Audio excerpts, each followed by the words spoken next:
another one of my friends, someone that I'm proud to have in my life as a friend.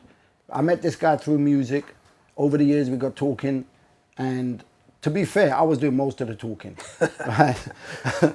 But you know, he's he's got an immense history behind him. He's done a lot for the hip hop scene. He's worked with a lot of people, like some really really amazing artists, and I just feel like this guy has a story that not many people know about. And I wanted to get him in so that he could tell us a little bit about himself on a personal side, on a musical side.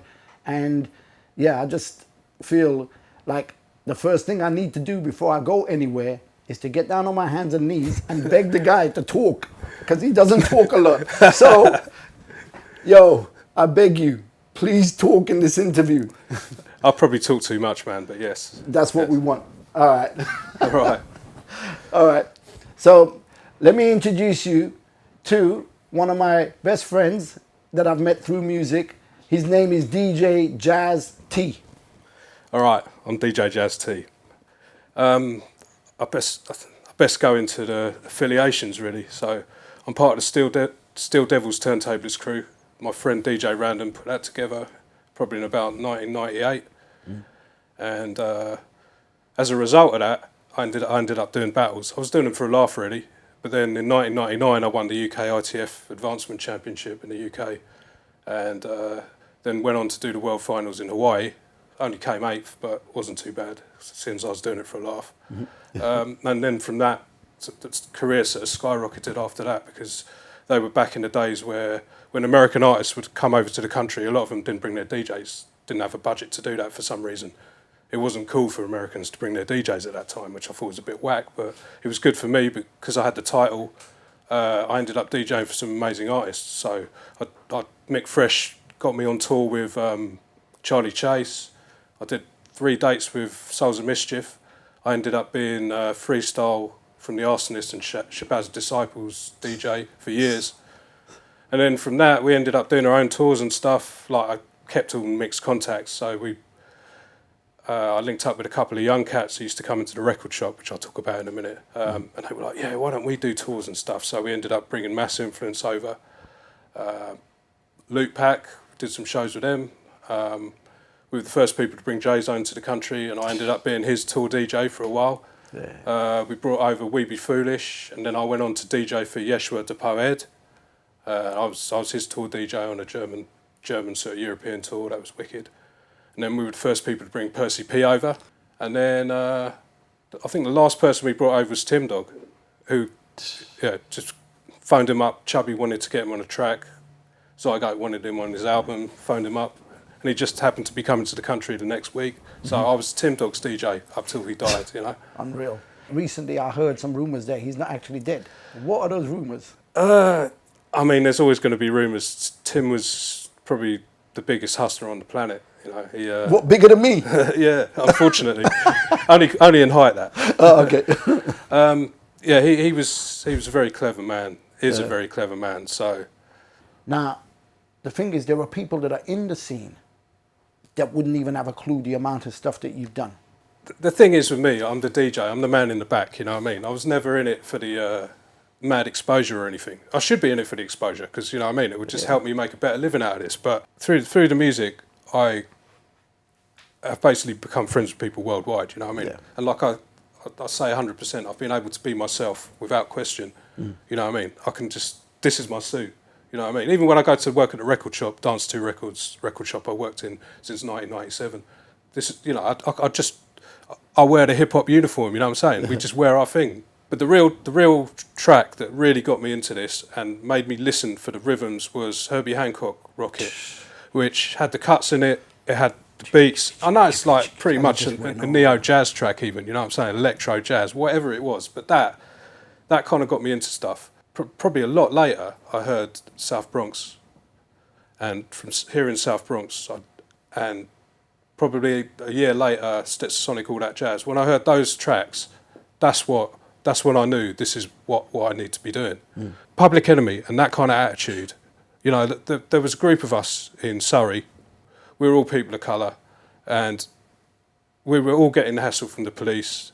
There was racism for the kids in the States and that, and we got together and the whole Public Enemy, NWA, that kind of pro-black vibe. Even though I'm Indian, you know what I'm saying, but we were all treated in the same way. You could relate in these areas, you know what I'm saying. So this was an expression, you know what I mean, and a voice that we'd never had before. And it wasn't like we were acting like these people. We were just using the foundation that they created to say our thing, you know what I'm saying. Do you think what hip hop did brought a different level of expression? The thing with hip hop is like you could be cheeky with it. There wasn't that you're below these people that you're trying to, you know what I mean. You're treated like a lower person. You know what I'm saying. Like in the 50s, 60s, you would have been a lower person, like trying to fight for your say. But hip hop just gave us like we ain't low people. You know what I mean. We're on the same level. And we weren't scared to rebel. Yeah, and I will tell that copper that I'm employing him because I'm paying tax. Exactly. Regardless of the outcome, you know what I mean. I will. Yeah. You know what I mean? It gave us that, like, no, hold on a second. No, we're not having it anymore. Obviously, you touched on the number of people that you've worked with. Yeah. Is there any one particular point where you thought, this is the point where it all changes and my life becomes what my life is? I think for me, winning that competition, but that actually goes on to the first record, actually. Yeah, you brought some records. I'm just going to pull this out. This record here. Okay. This is, I don't know if this is Mark's first record, because he might have done an instrumental record before this. But this record is basically, the A side is Big Ted rapping, which is hilarious. And the B side is, Certain Special Skill. And that's basically got Mark on the beats, MCM rhyming, and me on the scratches. Wicked. And that was my first excursion onto wax. And this was actually on the Jazz Fudge label, so that's wicked. Do you want to show that to the camera properly? Yeah. Yeah. You know what I mean? So wicked. And you got Big Ted and MCM on there as well, obviously, you said. And for me, MCM was one of my favourite MCs at the time. No, I mean, it was an honour to be on the record with MCM, really. And Mark I knew from years, because I used to play at this pub called the King's Arms in Chertsey. I used to do a Monday night session, and everyone just used to come through, because I just used to play the real music, you know what I mean? I can imagine you and Mark meeting up, because he didn't say much and you didn't say much. So it would kind of be like, you know, you're just there kind of going... Yeah, and then just pulling the odd record out. Like, This one? No, because what used to happen at the King's Arms is I used to get paid like something like 25 quid. Mark used to be there with a bag of records, and I just used to give him the money and just take some of the records. You know what I mean? So it's like I was pretty much working for vinyl. As well as working with all the American acts that you mentioned, you worked with a lot of UK acts. My thing with the Americans was, it was great working with the Americans, but it's not our thing. It's not ours. You know what I mean? So I always wanted to just do my thing with my people. So initially that was Diversion Tactics. Before Diversion Tactics, I was a member of another group called Centre Punch Counterpoint. Okay, I didn't know that. And this is a record that Howard sort of curated almost. Howard, Mr. Greedy, he actually... Howard Stevens? Yeah. Oh, wow, I didn't even know that. This is Brick 9000. Brick 9000. So when was this? This is 1999. Oh, so it was a lot later, because I knew Howard from before that. Yeah. And I had no idea, so I thought you were going back. Yeah, so this is when he'd finished university and come back to Guildford. Okay, he was just making records and stuff. And Centre Punch Counterpoint, that was my first group. So that was me and a guy called Baron ACJ. Okay. And he's an incredible rapper, but hopefully he'll come back and do some more stuff. He's writing again, so that's good. Wicked. So this track, No Mercy, was our submission for this. And then Chubby's first ever track was over one of Howard's beats. Okay. So this Stealth Brothers was Chubby, right. who at the time, I think he was calling himself Vibes Man, and he's Vibes Man again now. Yeah. But so you had Chubby, you had DJ Doubles and Howard. So it took you quite a bit of time to go from being a DJ to being a member of a group. And I'd always wanted to be part of a group, but it was all about people that had the same motivation, and they had to live it. So for me, it's hip-hop's the only thing I can do to be myself. I'm living it. I'm not doing it to get girls. I'm not doing it to look cool. Are you mad? I met Zygo actually before I worked at the shop at a house party, and me and him I bought a load of hip-hop and then I brought some jungle stuff, and me and him ended up DJing back to back, like trying to out DJ each other for about 3 hours. like just mashed up at this party, and that's how I kind of met him. But he was putting records out when he was 15, you know what I mean?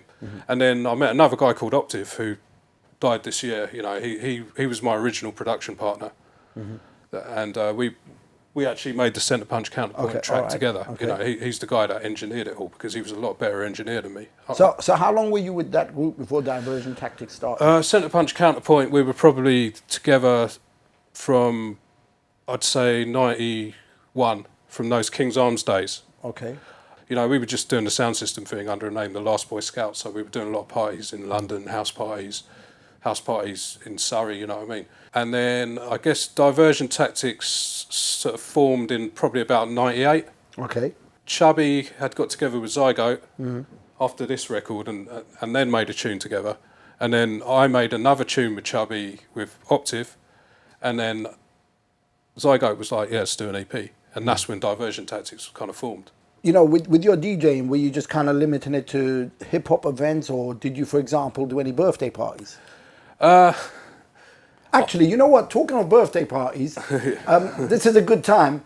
Our sound guy, Marlon, it's his birthday today, and we've got a cake here.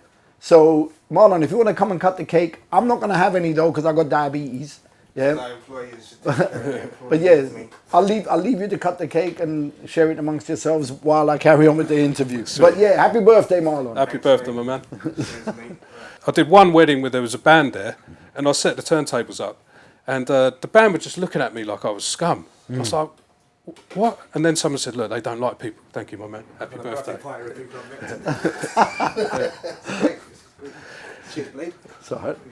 I think the groom said to me, he said, look, they don't like people like DJs because you're playing other people's music.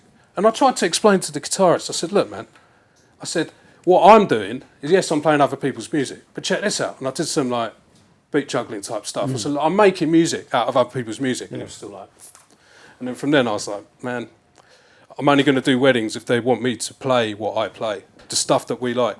But what you were saying earlier, though, about DJing for a lot of British people, so I wanted our music to be the forefront. I didn't want to just be reliant on the American stuff. So with London Posse, yourself, Caveman, Silver Bullet, Catch 22, you know what I mean? Hijack. Yeah, Hijack. With all these groups, you know what I mean? It was Rebel MC, you know what I mean?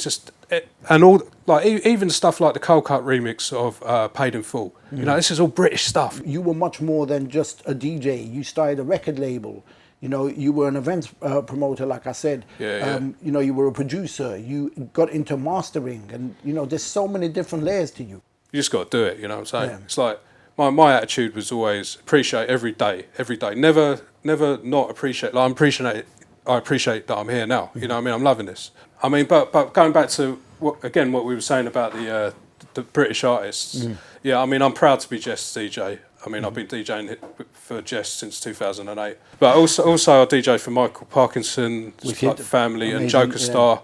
I'm DJ for God Status. I'm also Ramps and Bad Bones DJ. Yeah. But I'm also like DJ for Leaf Dog and BVA. Yeah.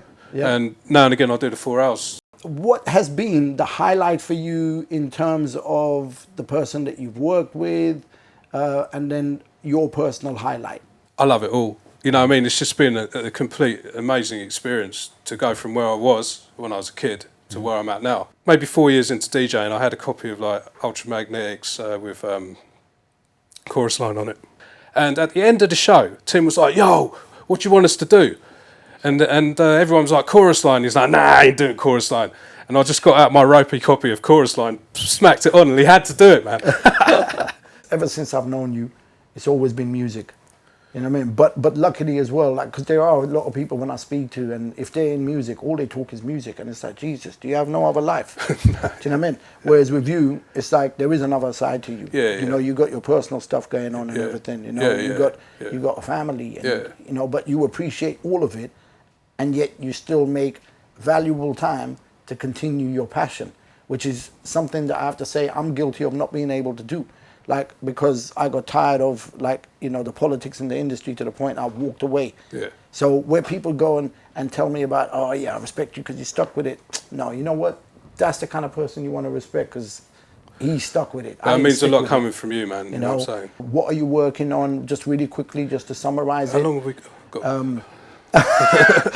You got 30 seconds. How do you? 30 seconds. Right now, my focus at the moment is to turn the Boot record label into something a lot bigger. There is a quick way you can do that. What you can do is you can get a projector, and then you can put a little logo, and then just walk back and make the logo bigger. That's one way to get the label bigger. Yeah. Yeah, man. This is a proper educational interview. You know what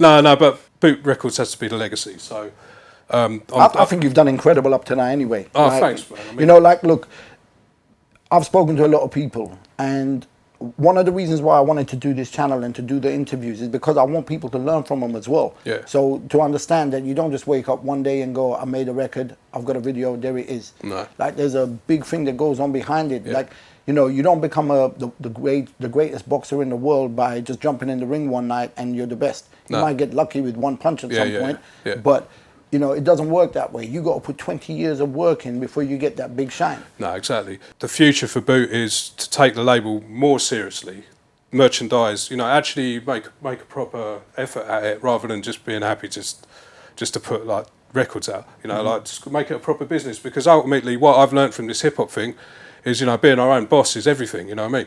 Just having our own businesses is everything. So I'm just going to develop that properly. But for the sake of the interview, the next record that's going to come out is this G-Bag thing. Do you want to show it closer? Yeah. Myself and G-Bag, I produced it, I did the cuts, G-Bag came up with the concept and made the video for it. So yeah, I've spoken to him, so... yeah, he's an amazing, original, Brixton rapper, you know what I mean? Yeah. He's just killer, he's smashing it at the moment. Yeah. So this is only going to be 150 limited and then digital as well. So the next release will be a Michael Parkinson EP called Back in Business. And then early next year, there's going to be another record called Dark City by Bad Bones. For me, I remember being in this shop in Exeter, Cabin Records, and I was doing a sign-in, and I finished, I was walking out, and I heard this beat come in, and I just thought, what the hell is this? Now, I went in, and it was my introduction to Parky. Yeah. And, you know, since then, I've just been like, I need to check this guy. Yeah, killer producer, man. But as well as that, it's like when I was retiring, I did an announcement in Bournemouth that was, you know, I think it was a consortium. And I was doing an announcement saying I was retiring, and I see a figure running from the back of the club to the front, grab the mic off me going, you ain't going nowhere. Like, you know what I mean? So, yeah, now Parky's family right there. So. Apart from those Boot releases, well, I'm actually working on an album with Joe and Jones, which has Joker Star, Parky. Who's Joker Star again? Just this big geezer that will kick your ass. Fuck with him.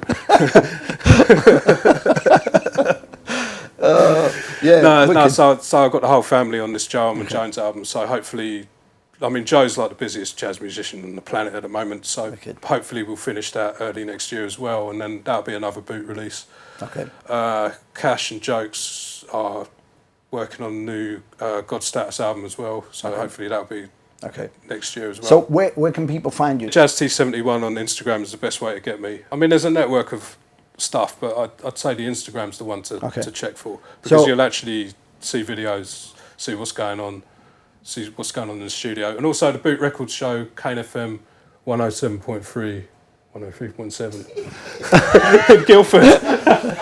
or just kanefm.com, and it's every other Wednesday 9 till 11. So Boot Records, like, you know, you've done an immense amount of work, in my opinion. How many releases have you actually got on the label now? It's coming up to about 30 things, you know what I mean, over the years. Okay. Which isn't a huge amount, but it's big. Like, remember back in the days when we were putting stuff out, it was one single a year. This is all timeless music. We're not making music to any pop formula that's about at the moment, you know. We're just making stuff that I want to hear, you know what I'm saying? If you don't know anything about what's going on with Boot Records, he's giving you the details for you to go and check. So please go and check that out, because this guy has got the most passion for hip-hop that I've probably known across this shore here. Right? Ever since I met him, all I just felt was passion for music. But like I said, he also talks about other things. He doesn't just talk music, okay? So he's human, you know what I mean? All right, so I'll leave it at that. Thank you very much, Jazz. No worries. Big up Miracle, by the way. and my kids and my missus and the record shop.